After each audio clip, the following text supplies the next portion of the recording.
tonight. This is Deuteronomy 28 in the MacArthur Study Bible. This is going to take me a while to read because it's a pretty long chapter, but brace yourself. Let's begin. Now it shall come to pass, if you diligently obey the voice of the Lord your God, to observe carefully all of his commandments which I command you today, that the Lord your God will set you high above all nations of the earth, and all these blessings shall come upon you and overtake you, because you obey the voice of the Lord your God. Blessed shall you be in the city, and blessed shall you be in the country. Blessed shall be the fruit of your body, the produce of your ground, and the increase of your herds, the increase of your cattle, and the offspring of your flocks. Blessed shall be your basket and your kneading bowl, and blessed shall you be when you come in, and blessed shall you be when you go out. And the Lord will cause your enemies who rise against you to be defeated before your face. They shall come out against you one way and flee before you 7 ways. And the Lord will command the blessing on you in your storehouses, and in all to which you set your hand. And he will bless you in the land which the Lord your God is giving you. The Lord will establish you as a people holy to himself, just as he sworn to you, if you keep the commandments of the Lord your God and walk in his ways. And then all the peoples of the earth shall see that you are called by the name of the Lord, and they shall be afraid of you. And the Lord will grant you plenty of goods in the fruit of your body, in the increase of your livestock, in the produce of your ground, in the land of which the Lord swore to your fathers to give you. The Lord will open to you his good treasure, the heavens, to give the rain to your land in its season, and to bless all the work of your hand. And you shall lend to many nations, but you shall not borrow. And the Lord will make you the head and not the tail. You shall be above only and not be beneath, if you heed the commandments of the Lord your God, which I command you today, and are careful to observe them. So you shall not turn aside from any of the words which I command you this day, to the right or to the left, to go after other gods to serve them. But it shall come to pass, if you do not obey the voice of the Lord your God, to observe carefully all of his commandments and his statutes which I command you today, that all these curses will come upon you and overtake you. Cursed shall you be in the city, and cursed shall you be in the country. Cursed shall be your basket and your kneading bowl. And cursed shall be the fruit of your body, and the produce of your land, and the increase of your cattle, and the offspring of your flocks. Cursed shall you be when you come in, and cursed shall you be when you go out. The Lord will send on you cursing, confusion, and rebuke in all that you set your hand to do, until you are destroyed, and until you perish quickly, because of the wickedness of your doings in which you have forsaken me. And the Lord will make the plague cling to you until he has consumed you from the land which you are going to possess. And the Lord will strike you with consumption, and with fever, and with inflammation, with severe burning fever, with the sword, and with scorching, and with mildew, and they shall pursue you until you perish. And your heavens which are over your head shall be bronze, and the earth which is under you shall be iron. And the Lord will change the rain of your land to powder and dust. From the heaven it shall come down on you until you are destroyed. When the Lord will cause you to be defeated before your enemies, you shall go out one way against them, and then flee 7 ways before them. And you shall become troublesome to all the kingdoms of the earth. Your carcasses shall be food for all the birds of the air, and the beasts of the earth, and no one shall frighten them away. And the Lord will strike you with the boils of Egypt, and with tumors, with the scab, and with the itch, from which you cannot be healed. And the Lord will strike you with madness and blindness and confusion of heart, and you shall grope at noonday as a blind man gropes in darkness. You shall not prosper in your ways, and you shall be only oppressed and plundered continually, and no one shall save you. And you shall betroth a wife, but another man shall lie with her. You shall build a house, but you will not dwell in it. And you shall plant a vineyard, but you shall not gather grapes. Your ox shall be slaughtered before your eyes, but you shall not eat of it. Your donkey shall be violently taken away from before you, and shall not be restored to you. And your sheep shall be given to your enemies, and you shall have no one to rescue them. And your sons and your daughters shall be given to another people, and your eyes shall look and fail with longing for them all day long, and there shall be no strength in your hand. And a nation whom you have not known shall eat the fruit of your land and the produce of your labor, and you shall be only oppressed and crushed continually. So shall be driven mad. So you shall be driven mad because of the sight which your eyes see. The Lord will strike you in the knees and on the legs with severe boils which cannot be healed, and from the sole of your foot to the top of your head. The Lord will bring you and the king whom you set over you to a nation which neither you nor your fathers have known, and there you shall serve other gods, wood and stone. And you shall become an astonishment, a proverb, and a byword among all nations where the Lord will drive you. And you shall carry much seed out to the field, but gather little in, for the locust shall consume it. You shall plant vineyards and tend them, but you shall neither drink of the wine nor gather the grapes, for the worms shall eat them. And you shall have olive trees throughout all your territory, but you shall not anoint yourself with the oil, for your olives shall drop off. And you shall beget sons and daughters, but they shall not be yours, for they shall go into captivity. Locusts shall consume all your trees and the produce of your land. And the alien who is among you shall rise higher and higher above you, and you shall come down lower and lower. He shall lend to you, but you shall not lend to him. He shall be the head, and you shall be the tail.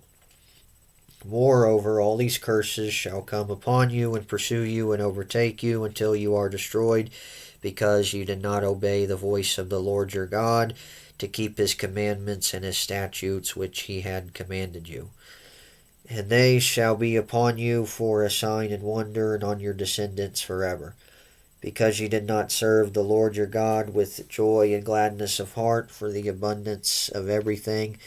Therefore you shall serve your enemies, whom the Lord will send against you in hunger and in thirst and nakedness and in need of everything, and he will put a yoke of iron on your neck until he has destroyed you.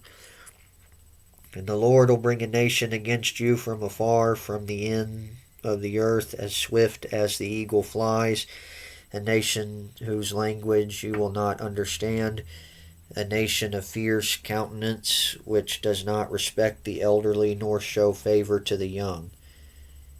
And they shall eat the increase of your livestock and the produce of your land until you are destroyed. And they shall not leave you grain or new wine or oil, nor the increase of your cattle or the offspring of your flocks until they have destroyed you. And they shall besiege you at all your gates until your high and fortified walls in which you trust come down throughout all your land, and they shall besiege you at all your gates throughout all your land which the Lord your God has given to you. And you shall eat the fruit of your own body, the flesh of your sons and your daughters, whom the Lord your God has given you, in the siege and desperate straits in which your enemies shall distress you. The sensitive and very refined men among you will be hostile towards his brother, toward the wife of his bosom, and toward the rest of his children whom he leaves behind, so that he will not give any of them the flesh of his children, whom he will eat, because he has nothing left in the siege and desperate straits in which your enemy shall distress you at all your gates. And the tender and delicate woman among you, who would not venture to set the sole of her foot on the ground because of her delicateness and sensitivity, will refuse to the husband of her bosom, and to her son and her daughter, her placenta which comes out from between her feet, and her children whom she bears, for she will eat them secretly for lack of everything in the siege and desperate straits in which your enemy shall distress you at all your gates. And if you do not carefully observe all the words of this law that are written in this book, that you may fear the glorious and awesome name, the Lord your God, then the Lord will bring upon you and your descendants extraordinary plagues, great and prolonged plagues, and a serious prolonged sickness. Moreover, he will bring back on you all the diseases of Egypt, of which you were afraid, and they shall cling to you. Also every sickness and every plague which is not written in this book of the law will the Lord bring upon you until you are destroyed. You shall be left few in number, whereas you were as the stars of the heavens in multitude, because you would not obey the voice of the Lord your God. And it shall be that just as the Lord rejoiced over you to do you good and multiply you, so the Lord will rejoice over you to destroy you and bring you to nothing. And you shall be plucked from off the land which you go to possess. And then the Lord will scatter you among the peoples from one end of the earth to the other, and there you shall serve other gods, which neither you nor your fathers have known, wood and stone, and among those nations you shall find no rest, nor shall the sole of your feet have a resting place, but there the Lord will give you a trembling heart, failing eyes, and the anguish of soul. Your life shall hang in doubt before you. You shall fear the day and night, and have no assurance of life. In the morning you shall say, "Oh, that it were evening." And at evening you shall say, "Oh, that it were morning," because of the fear which terrifies your heart, and because of the sight which your eyes see. And the Lord will take you back to Egypt in ships, by the way of which I said to you, you shall never see it again. And there you shall be offered for sale to your enemies as male and female slaves, but no one will buy you. And there you go. And may God bless the reading of the word. Wow, that was long. All right, but there's actually quite a bit of notes here. So let's get to it.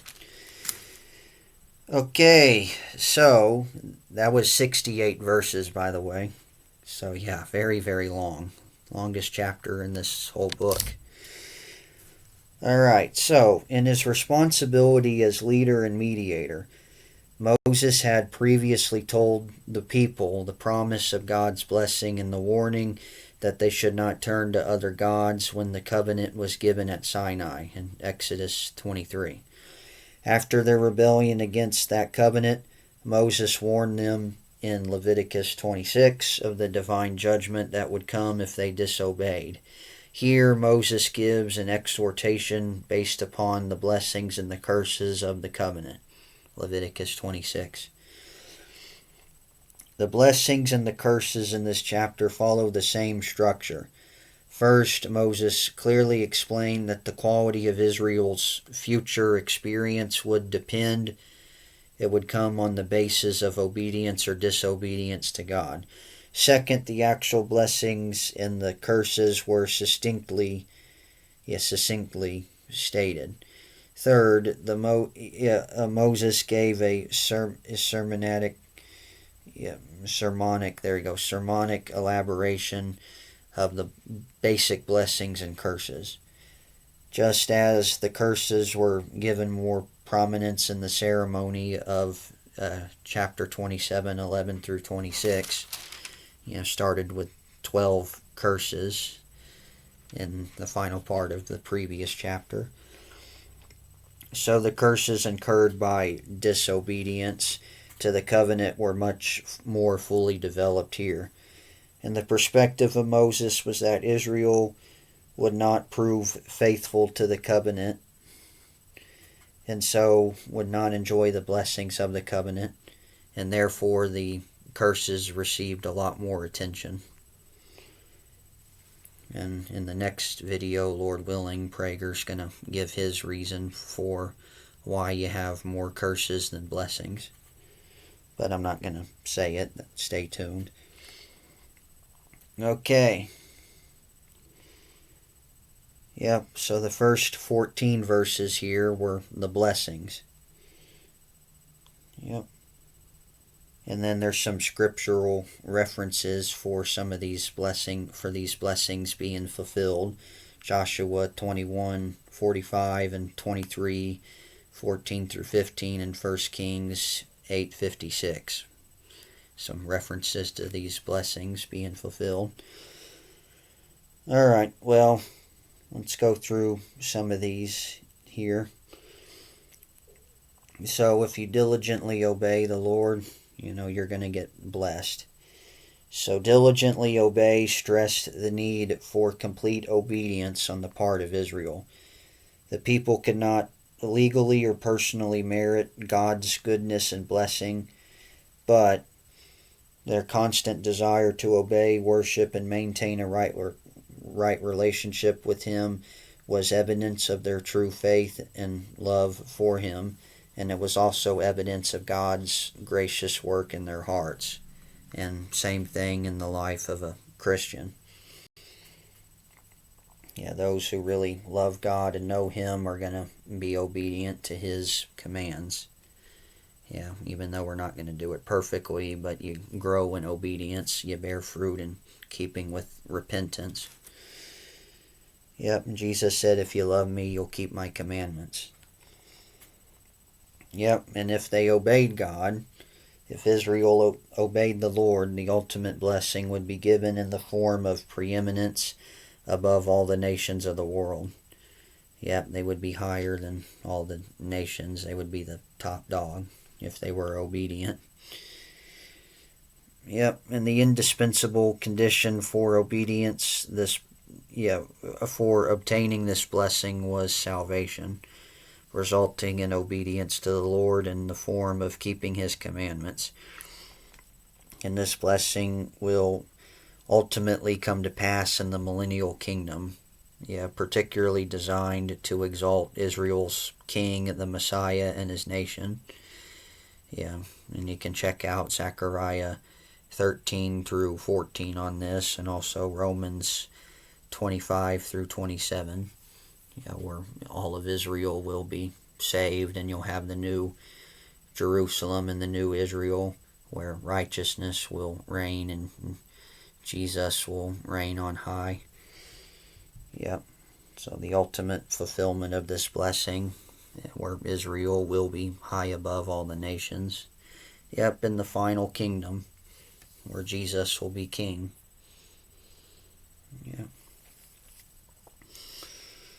Alright, and then verses 3 through 6, blessed shall you be in the city, blessed shall you be in the country.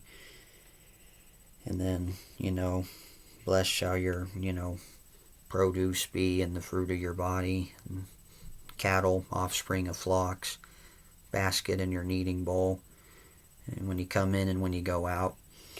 So these Beatitudes summarize the various spheres where the blessing of God would extend to Israel's life.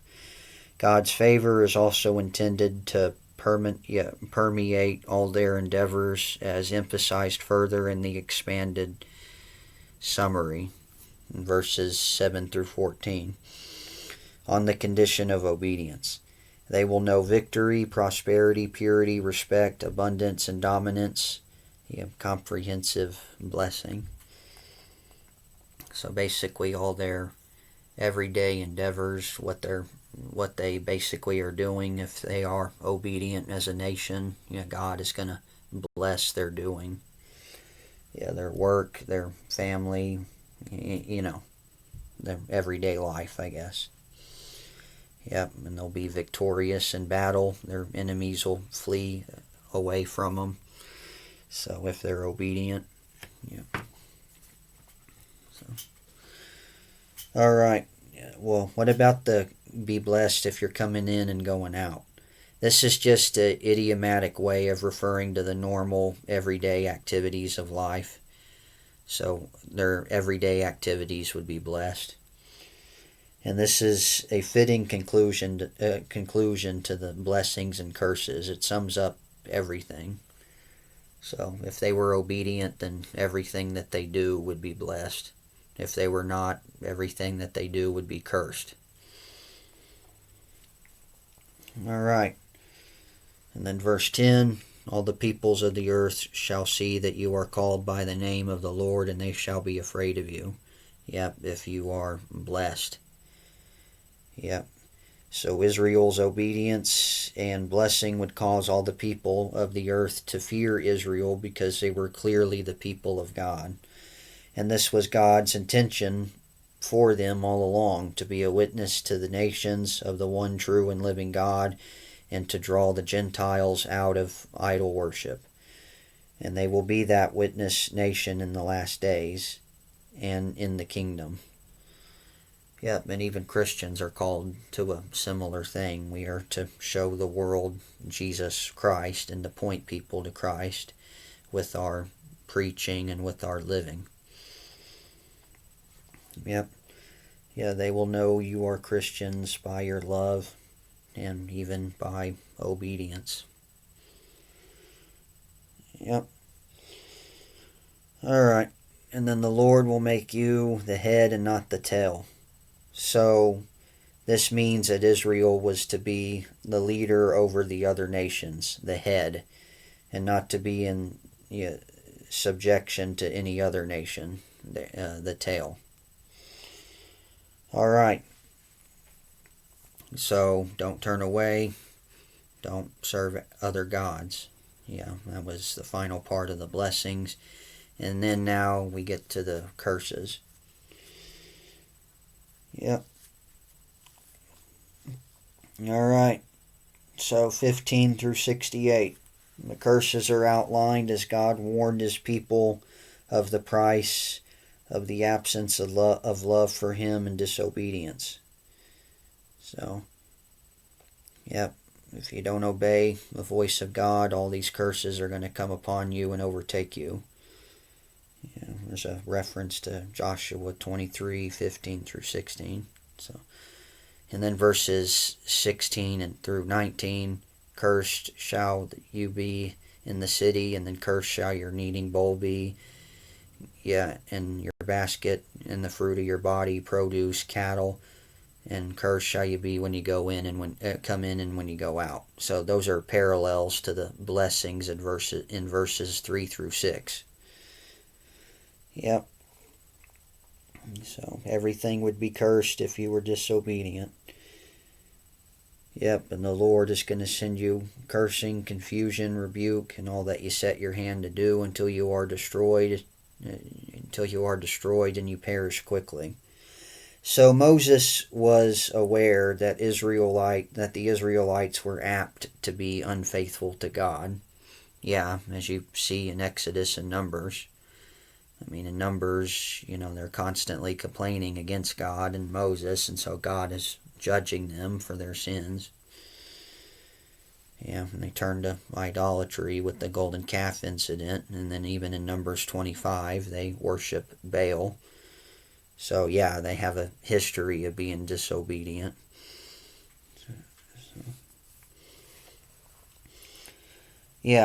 And so Moses betrays and extended warnings of the disastrous results of the loss of their land and their place of worship if they disobeyed God. And destruction was the ultimate calamity for Israel's sin. and then it just lists how all this destruction would happen. He's going to make a plague cling to you until it's consumed you. Yeah, there's references to Jeremiah and Ezekiel. I'm not going to mention all of the verses, so. Alright, and then the Lord's going to strike you with consumption and fever, boils, and all that. I'll go ahead and mention this one, Amos 4:9. Yep. So I think like the prophets, whenever they were prophesying against Israel, they would mention, some of the curses as a result of God's judgment that would be coming upon them if they didn't repent. Yeah. And then verse 23, your heavens which are over your head shall be bronze, and the earth which is under you shall be iron. So the heavens would be as bright as bronze, but no rain would fall from them to water the ground. And the earth would be hard as iron, so that any rain that would fall would run off and not penetrate it. Amos 4:7. So basically, drought also. Drought. Or, the water wouldn't, help the ground, or when the water hit, it would not really penetrate the ground, and it would not, help the crops to grow and all that, and then you can have a famine as a result. So, and then you'll be defeated before your enemies. And there's some references to 2 Chronicles, Nehemiah, and Jeremiah. And then 26, the carcasses will be food for all the birds of the air. Once again, you got Jeremiah 7, 16, 19, 34. And you'll also get the boils of Egypt. So the disease with which God afflicted the Egyptians prior to the Exodus, the Israelites would get the same plague if they were disobedient. Exodus 9:9 and Amos 4:10. Alright, and then verse 30, but you would betroth a wife, but another man would lie with her. So these three curses were in contrast to the exemptions from military service granted in chapter 20, verses 5 through 7. If you were betrothed to a wife, and if you were building a house or you were planting a vineyard, you would be exempt from military service. But this is the reverse of that. If there was disobedience, you would betroth a wife, but a man would lie with her. Another man would lie with her. You're going to build a house, but you're not going to dwell in it. And you're going to plant a vineyard, but you're not going to gather its grapes. So these exemptions from military service were possible because God would grant his people victory in battle. But disobedience to the Lord, however, would mean that God would no longer fight for the people. And those normally exempted from military duty, military service, they would be forced to fight, and they would be killed. So, if the nation was disobedient, then if this man had these things with which he would be exempt from, the nation was disobedient, then no exemptions, this guy would go fight, and he would be taken out. And these things that he would have had, he ain't going to have anymore. Because of disobedience with the nation. Alright, and then the ox would be slaughtered, donkey's going to be taken away. Sheep are going to be given to your enemies. Sons and daughters are going to be given to another people. This is 2 Chronicles 29:9. I'm only going to mention the chapters and the verses, really, if there's not a lot of references here. If it's just one, I'll keep mentioning it. Or I'll just mention the chapters if there's a lot. Alright.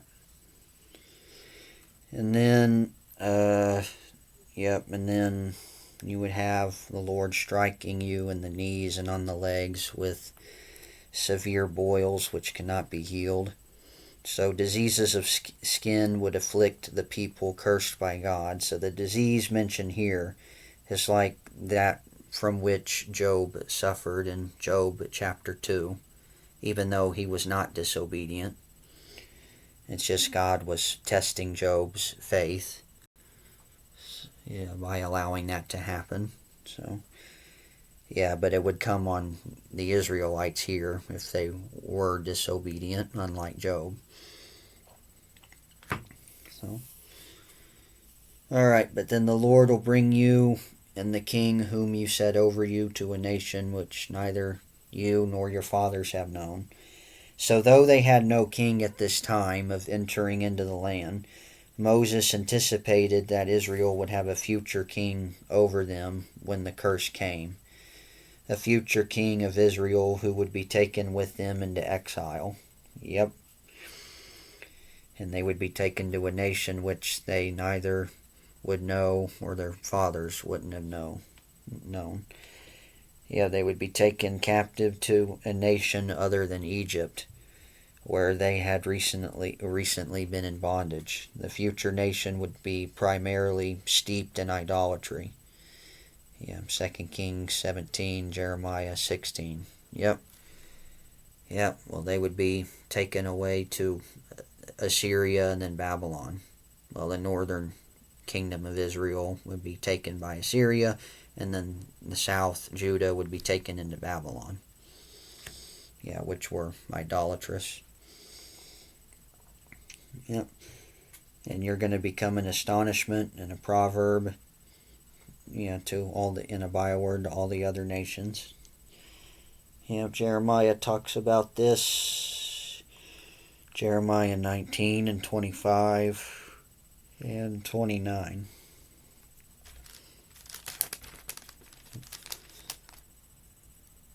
And the locusts will consume your seed. And the prophet Joel actually talked about locusts consuming, and he used that ultimately to describe the day of the Lord, which is judgment. So in the book of Joel. So probably referring to this judgment here in verse 38 of the locusts coming to consume the seed in the field that you get out. But you're only going to gather very little since they're going to eat it. So I think, so Joel used that, I think, to describe the coming judgment of the Lord in his book. So anyway, judgment upon Israel, but also the future the final judgment when Jesus comes back, the final day of the Lord.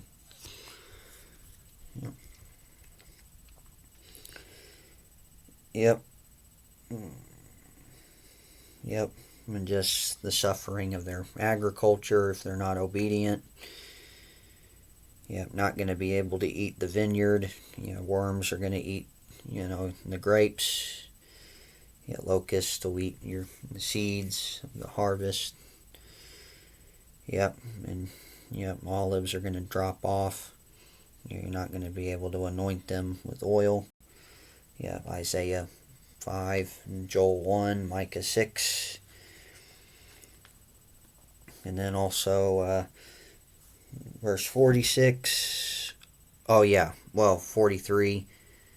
You have the alien or the stranger or foreigner. He's going to rise higher than you. He's going to be the head. You're going to be the tail. Like Assyria and Babylon. And then all the curses are going to come upon you and pursue you and overtake you until you are destroyed, since you did not obey God. 2 Chronicles 29, Jeremiah 18, Ezekiel 14. Yep. All right. And he's going to put a yoke of iron around your neck until he has destroyed you. Yeah. Yeah. Bondage. Yeah. You'll be subject to a foreign ruler. Yep. He's going to bring a nation against you as from afar. Yeah. And swift as the eagle flies. A nation whose language you're not going to understand. Yep, so God would raise up a nation to act as his own instrument of judgment against his ungrateful and unfaithful people. This foreign nation was described as coming from a far distance from Israel, a nation that would arise quickly and one that would completely devastate the land. And this was fulfilled by Assyria and then Babylon. Yep. And there's a lot of verses referenced, but I'm not going to mention them. Alright, and then a nation of fierce countenance which does not respect the elderly nor show favor to the young. Yeah, there's a reference to 2 Chronicles 36:17. Yep. And when the nation comes upon you, they're going to besiege you at your gates until you're high and fortified walls which you trust come down throughout all the land. They're going to besiege you. So ultimately, an invading nation would besiege all of the cities of Judah. And in verses 53 through 57 here, Moses gave a revolting description of the Israelites' response to the siege conditions. And the unthinkable activity of cannibalism is announced, it's introduced in verse 53. And then illustrated in the verses that follow. And even, Jeremiah talks about, cannibalism happening in Lamentations 2:20 and 4:10 by the looks of it. Yep. Yep, you will eat the fruit of your own body, the flesh of your sons and your daughters, whom the Lord your God has given you in the siege and desperate straits in which your enemies shall distress you. It's 53. And there's a reference to Jeremiah 19:9, I guess, talking about the same thing. Yep. Yep. Yep, so you just got more talk about even the women, eating the children. Yep, she'll even do it in secret too. And then, so, did the man do it too? Yep. So, he will not give the woman any of them, of the flesh of the children whom he will eat. Yeah. So he's not even going to, so the man is also going to eat the kids, but he's not even going to want to share with the woman. So, yeah. Because, whenever, the city is sieged, basic necessities are going to get cut off. So. Alright, and then verse 58, if you do not carefully observe the words of the law, that you may fear this glorious and awesome name, the Lord your God, then the Lord is going to bring upon you and your descendants extraordinary plagues, great and prolonged plagues. So, Israel's obedience to the law, the Sinaitic covenant, would lead to fearing the Lord, whose name represents his presence and character. The title Lord, Yahweh, it revealed the glory and greatness of God, Exodus 3:15. Significantly, the phrase the Lord your God is used approximately 280 times in the book of Deuteronomy. The full measure of the divine curse would come upon Israel when its disobedience has been hardened into disregard for the glorious and awesome character of God. And then in verses 15 and 45, Moses described curses for disobedience. Hence, the worst curses come when disobedience is hardened into failure to fear God, and only God's grace would save a small remnant. That's in verse 62. And thus, that would keep Israel from being completely annihilated. So, a good number of Israelites would be destroyed, but not all of them would be. So, Malachi 2:2.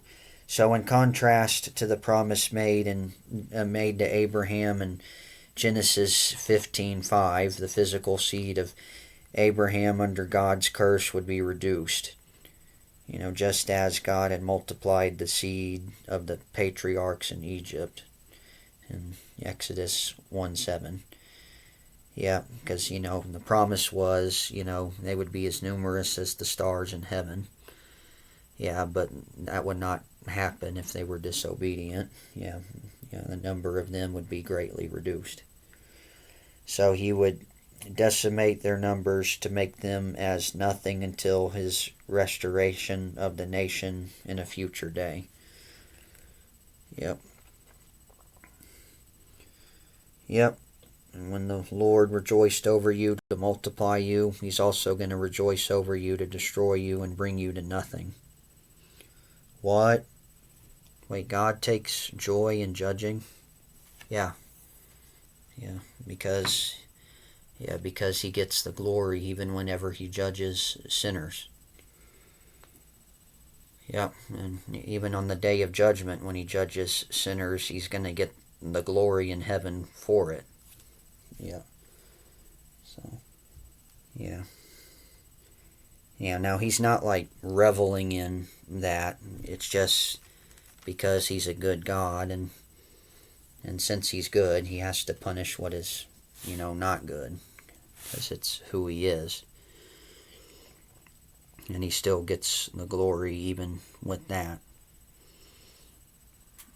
So, alright, and then, verse 61, you would even get plagues if you were disobedient, even plagues that are not mentioned in the book of the law. So a definite particular written document was meant, referring not just to Deuteronomy, but to the Pentateuch as far as it had been written. And this is evident from verses 60 and 61, which indicates that the diseases of Egypt were written in the book of the law, thus referring to Exodus, which records those plagues. Yeah, but you would get plagues that are not mentioned if you were disobedient. Alright. And then the Lord would scatter you among all the peoples from one end to the earth to the other, and there you're going to serve gods also. Yep. So the Jews remaining after the curses, they would be dispersed by the Lord ultimately to serve false gods restlessly and fearfully throughout all the nations of the earth.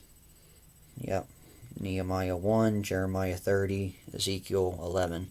And this dispersion began with the captivity of the northern kingdom Israel by Assyria in 722 BC, and then the southern kingdom of Judah in 586 BC by Babylon. And it's still a reality today. Yeah, because Jews are still scattered all over the world. Yeah, but in the future earthly kingdom of the Messiah, Israel will begin to experience its regathering in faith, salvation, and righteousness. You can see Isaiah 59, Jeremiah 31, Ezekiel 36, Zechariah 12 through 14. And the unbearable nature of Israel's present condition was emphasized since the people longed for another time. Alright, and then you get to this final part. Yep. And the final verse.